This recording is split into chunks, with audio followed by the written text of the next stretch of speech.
বুড়ি আমার উপর ঈমান এনেছিল, আর আমি তার ওয়াদা করেছিলাম সাথে করে নিয়ে যাব, আমি তো তার কথা ভুলে গিয়েছি।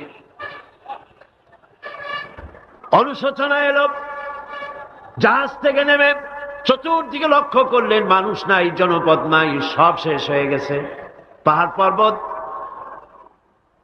কাত হয়ে পড়েছে, বিল্ডিং গুলি শেষ হয়ে গিয়েছে, কোন জনপদে কোনো প্রাণী নাই, প্রাণী বলতে কিছুই নাই। হঠাৎ দূরে দেখলেন একটা কুড়ে ঘরের মতো দেখা যায়। ভাবলেন এত বড় বন্যার ভিতরে কুড়ে ঘর কেমনে থাকলো। আস্তে করে হেঁটে গেলেন কুড়ে ঘরের কাছে। ভেতরে মানুষ আছে বলে মনে হলো। বাইরের থেকে প্রশ্ন করলেন ভিতরে কে? জবাব এলো আমি এই ঘরের মালিক, আমি এক বুড়ি বিধবা এক মহিলা। তখন নেমে গেল।